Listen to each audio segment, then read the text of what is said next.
Hey everybody, it's Venus103 here today with another replay analysis. It's actually a ranked game. We're looking at the Silken Pin in North Carolina. This is a neighbors game, and looks like people are timing in.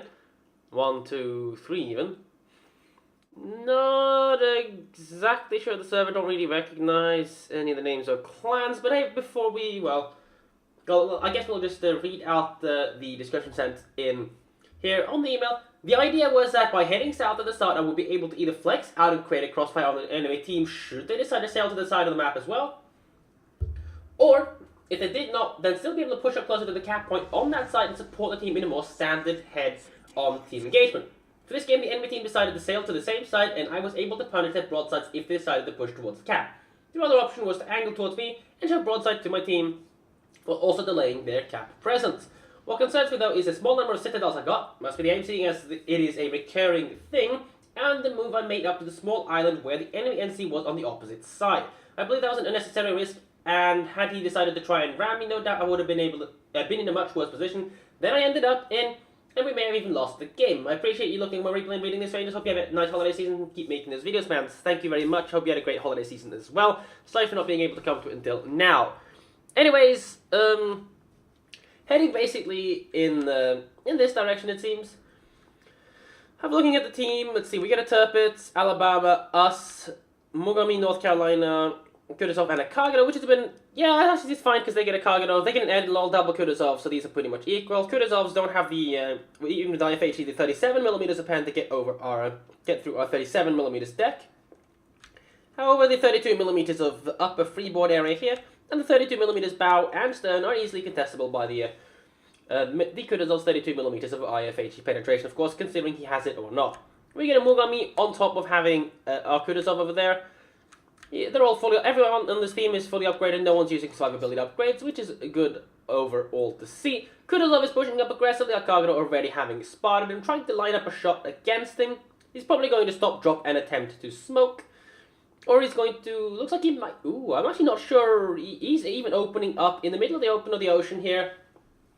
Trying to line up a good shot, against 4 battleships. This might easily find the Kudasov getting wiped, we'll see. But he's kind of like, oh, he's just baiting the shells, he is against a bunch of US battleships, but it doesn't seem to pay up. You know, it doesn't really seem to pay out for him there, because he does lose half his health, and now he's decided to smoke completely broadside on, so I'd expect this guy to get completely wiped, and there you go, Kutuzov finishes the kill, and, well, enemy cruiser stuffed. Unfortunately, the enemy team aren't getting the cap, but we do have ourselves a 100-point advantage at this point. Let me just do this one last time. If you want to get rid of it, just mouse click, zoom in, and then zoom out. Do that twice, and the thing will never return in the current patch, which is kind of nice for those doing replay casts. At this point, the entire enemy team is pushing this direction, so I'm guessing that you can see the North Carolina, this guy over here is kind of heading in this direction. Alabama's heading in this direction, and we can potentially head in this direction, and that's going to cause the crossfire that we originally had set up for. And look at all these guys broadsiding us. Going to engage the Turpitz, not a bad choice of targets. He's a closer target overall. He is the guy using survivability upgrades, so you know, just getting rid of an enemy player that you know is probably going to be horrible is always a good choice. We do pick up a very solid hit against them. Our Mogami is probably trying to line up the torpedoes, and there you go, fish in the water. Hopefully they'll find some targets that'll be amazingly good for us. At this point, I would wait for them to salvo or conceal ourselves, and you can see that we are running a concealment build, 11.8 kilometer surface detectability of range. Let me see if I can have a look at the other things we have. If this stupid game will even work. Maybe I'll need to do this first. Apparently not. Makes it a bit difficult, but hey. What we do know is we do have a concealment upgrade, and that's really what we need. Regardless, we just need to conceal, and in my opinion, just try to get ourselves in a good position to continue this engagement. Either we push down aggressively in this direction, or we just dawdle about here and continue engaging them. These guys are pretty much showing broadside to the rest of the team. This guy's the Turpitz is broadsiding us. And LOL would kind of be broadsiding us. Alabama's not pushing a Kagano. Of all ships on the team to push, that definitely would be the better ones to engage a Kagano, because of the fact that the Alabama does have the 50% torpedo bulge, which means that he can tank the torpedoes and not be pressured too hard on the health. Now, we don't actually have the priority target captain skill, which is I like having it. In a situation like this, it could tell us how many people are looking to engage us. However, the friendly and other North Carolina on the team does wipe out the Eddie and that's very good. And you see now, it looks like we're trying to push up against the enemy's team at this point. We're contesting Alpha, although our Turpitz that's in the cap is probably not going to find himself having too good of a time. But the Alabama also being in Bravo means that we're pushing against this enemy team quite well. Now we're holding our fire at this point. Most of the targets are actually angled against us, so we're just going to wait for them to forget about our existence, hopefully give us some broadsides, and we can engage them for some good damage. But again, all of this really depends on what these guys are doing, and if they're just keen on sitting there broadsiding the rest of the team, I guess that's always good for us. But we're moving towards the south now aggressively, something that we could potentially have gotten away with earlier, although I don't know the meta of the server that we're currently looking at, so it's really hard to judge whether it would have been a good idea or not. Especially considering that the team is now kind of getting themselves a bit further out of position, so that they may not have been able to support us as efficiently had they done so. However, one shot against the Alabama. We do actually pick up a citadel on that. The thing about these battleships is that they don't really have the biggest citadels anymore. Like, they are waterline citadels, but we are basically the perfect range for engaging them. We're currently 13 kilometers-ish away from the target, and for North Carolina, with the American 16-inch, I think these are the Mark 4s, not the Mark 7s of the Missouris, this is basically the perfect range to be finding an engagement against these targets at. Regardless, both targets are angling, and it looks like they may have found themselves an interest in us against. However, I'd keep... Yeah, and there we go. Keeping aim on the Alabama. He is currently burning. He's a lower HP target. It's just a replay that's telling us that we're looking at the North Carolina. That's not true. We are looking at the Alabama. Being able to pick up the kill when he broadsides in to evade those torpedoes would be perfect, but unfortunately RNG kind of stuffs us, but the Turpitz torpedoes, of all things, actually picks up a kill. So again, we're in still a pretty good shape, although the enemy does have a destroyer. He's hopefully going to get hunted down. Hopefully without the loss of our destroyer, which basically seals the deal. We do have both caps, so this game's pretty much already secured. I think it's going to be pretty difficult for us to really lose this. However, we're now kind of like getting up in the close range engagement against North Carolina. This is kind of the, I guess this is the risky play that he mentioned in the email. Personally, at this point, I would just, considering this Turpitz is heading back again, this guy's going in the open, I would just go like, start kiting away from them. North Carolina is not too bad at kiting, but it seems this enemy North Carolina doesn't want to push us, and again, if he wants to push us, he's going to find himself in a situation where he's going to get stuffed over. But the thing about North Carolina is, in my opinion at least, these US battleships, they fare best at 8 to 12 kilometers range. Although it's better than the Japanese, getting them sub 5 kilometers. Like, if you get sub 5 kilometers in a battleship, I'd rather have a US battleship over any other ship in the game, just because the US battleships have the best gun dispersion for this kind of an engagement. Enemy cargo does actually knock out our North Carolina, which is kind of shitty. But this enemy North Cal in our face, he is a lower HP target, he is kind of burning. Looks like we're lining a shot against the Turpitz. At this point, engaging multiple targets is really just a question of how many people do we want shooting at us. And considering we're full HP, it's perfectly fine to try to get these guys' attention and get them to engage us instead of what's in front of them. We're now making a bit of a risky turn with the Turpitz and all, but trying to gain some distance isn't too bad of a decision. This is kind of what I would have done in the first place. We are engaging a target that is broadside and pretty much at our... well, he's at the higher end of our best engagement range, but that's not really a big deal overall. And then North Carolina seems to have forgotten about us again, or he wants to engage us with all of his battery, so he's kind of making a big fat mistake. I think we underled the target. No, it was perfectly aimed. We do get punished pretty hard for it, surprisingly. That's a really, really unlucky salvo to receive there. Using our heal immediately, definitely a good choice. Gonna continue hammering the Turpitz that we're not running away from, and engage... well, the guy that's basically trying to chase our team down, and ignore the guy that's on our tail. His secondaries aren't engaging us, so that's very good for us. And it seems like people are being nice in chat. What's his loss? This is not... what kind of cheats do you have, dude? Give me some of those cheats. But all jokes about chat aside, nothing wrong with just hammering this Turpitz that's over there. And it looks like we are finally taking fire from the opponent's Turpitz secondaries. It's not a big deal at all. Sure, we did actually receive a citadel there. Wonder if... yeah, it was just one citadel, I think. Kagero shows up, and now finally that he's within an actually engageable range for us, we're trying to line up a shot against him. And, ooh, that looks actually pretty good. But our Kagero is really low HP, and we do actually pick up a hit on him, which is good overall for us, although we still need to pick up 5 more. Correction, make that 3 more to kill them, unless we get a full pen on him. You can see, we just short of being able to two-shot him. But the rest of the team is engaging, although the friendly Kagero really unfortunately goes down, and I don't think anyone else had a good shot on him. I think our battleship already having engaged, and the Kutuzov now missing his salvo. That's really, really bad, because that Kagero still being alive. However, the friendly Kagero did manage to get one hit. I think he's going to probably turn away from a salvo if he recognizes it, but it doesn't look like he did. Shells out in the air, and we pick up the kill. Very important, very good. That is the most important thing to get rid of at that point, because that's potentially what could actually throw the game away. Because if the Alabama and the Kutuzov get torpedoed to death, it's bad for us overall. Now, engaging Tirpitz at long range is usually not a big issue for North Carolina. They're going to have a really, really hard time trying to citadel us, just because their guns, well, unless we're really, really broadside onto them, where they can actually deal some significant damage. German battleship guns able to be accurately, well, reasonably accurate up to like 13-14 kilometers range against broadside targets. You're going to find yourself hitting a lot of targets. The guy that we're currently going to continue plinking at, and the guy that's the focus of the team overall, the Tirpitz that's currently in the cap.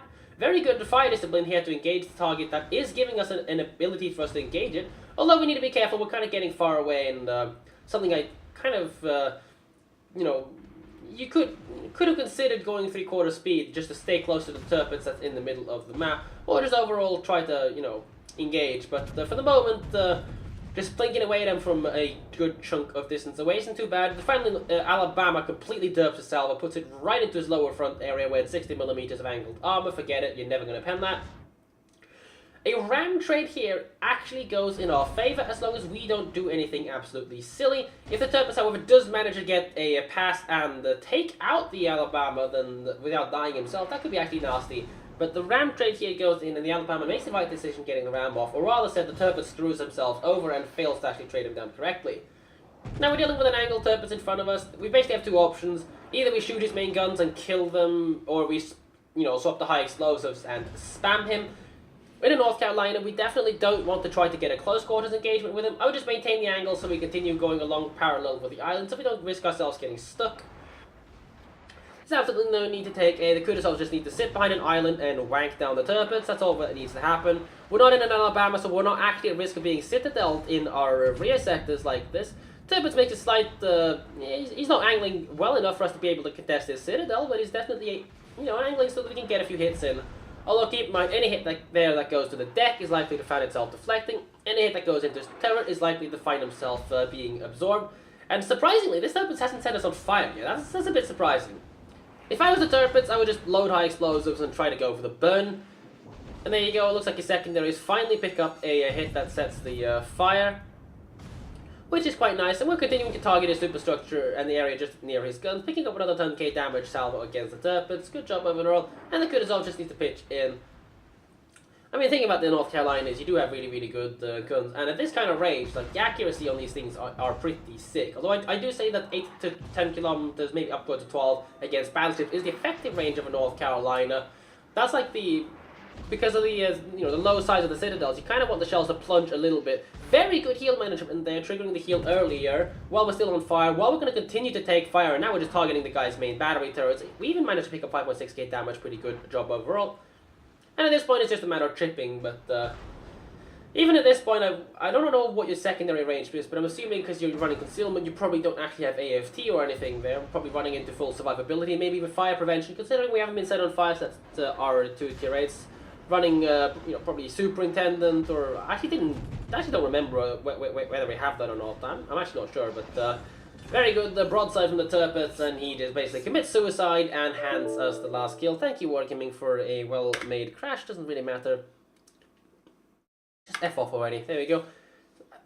We only get 3 citadels, but considering that we were engaging German battleships, and they were either just standing flat broadside, or either, you know, actually angled sufficiently so that we can't contest their warship at the citadel, 3 citadels is actually not too bad, and also considering we did shoot at some of these US battleships, we need to keep in mind that the citadel of those things are waterline, so if you want to be able to contest the citadel, it's not that easy if you're closer than like 6 kilometers, and that's why I say, at this kind of a tier, well, at this kind of a matchmaking, and considering its rank, you're guaranteed to face against other tier 8 opponents, being at around about 8 kilometers to stuff is actually very good for you, because it means that your shells are plunging just enough so that they can hit the most amount of citadel, while still being close enough that you get the most out of your accuracy. So the range we engage our targets at this game was actually very good.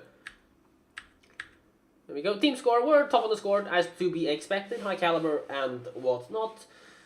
The Alabama on the team did a very good job. Him trading down the Turpitz that was in his face was the absolute correct thing to do. The Kudasov, I guess, just did Kudasov things. Thinking about the Kudasov is it's not very good at pushing for a win. However, it's good at saving stars, except, well, I mean, what the other Kudasov did was just downright silly. Let's see, detailed report, there we go. Do actually pick up the kill on the Kagero. This is very important, because if this Kagero doesn't want to get himself spotted, he's not going to get himself spotted, and at the end of the game he could potentially, kill off some of our stuff and try to delay the game, although, the point advantage we had would be pretty good, and if if an Alabama survives, he can actually take quite some damage from torpedoes overall. But good damage overall, focusing on the right target in the middle of the map, supporting the team, getting the crossfire in, very, very well done there. So just in the end, read up the last bit of the replay. I emailed it. I believe that there was an unnecessary risk trying to push up to the island with North Carolina, as we saw earlier. I don't really think it's an unnecessary risk, although being killed in a ram train engagement at that kind of range, or being forced into getting close to a ship like that, is not really the best idea in the world normally. But it seems like he made the mistake of just simply trying to break away, and at the end of the day, if he wants to push you, depending on how confident you feel in your team, if he wants to push you and you just start reversing, he's going to be broadside to the rest of your team, and you just need to mark him out, and hopefully your team will engage and destroy that before he even gets anywhere near you to ram, and you can still reverse the North Carolina. It's not the fastest ship in the world going forwards. It's not slow either, but it's not fast. It's not like in Iowa, which just mashes the W button and he's going to be in your face in a few seconds.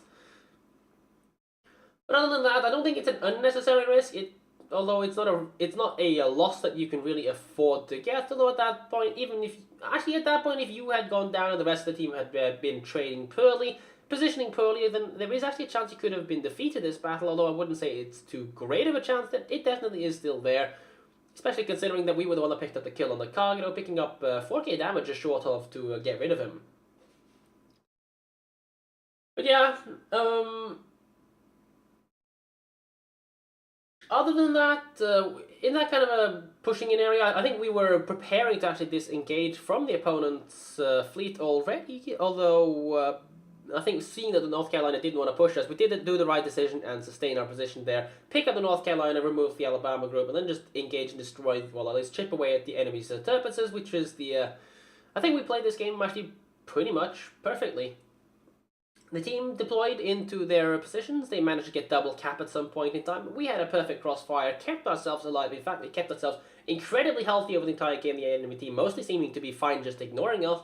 One bit of a unfortunate rare warship Citadel against us, but it wouldn't have mattered, and realistically all it did was just give us faster reload through our adrenaline rush.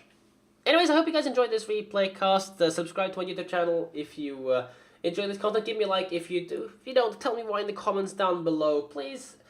If you want to send your own replays to me, send them to replays.strangers123@gmail.com. I have quite a lot of replays being sent in right now, so there's no guarantee I'll be able to cover your replay, even if I do them on a daily basis like I'm trying to do right now. And really have to apologize for that. I do truly love watching you guys sending your games, and hopefully I can provide something back in terms of my feedback, and maybe help you guys, the viewers, learn something from them. Anyways, I'll catch you guys in the next one. Hope you had a great day. Unfortunately, there'll probably not be any of my live streams coming up. I definitely won't do one tonight. I've got a lot of things I need to fix. I've got a massive, I've got a pretty large event to help out with tomorrow, and then it's, well, back to my regular schedule, I guess. Anyways, have a great day, night, or whatever your time zone in, and I'll catch you guys in the next one.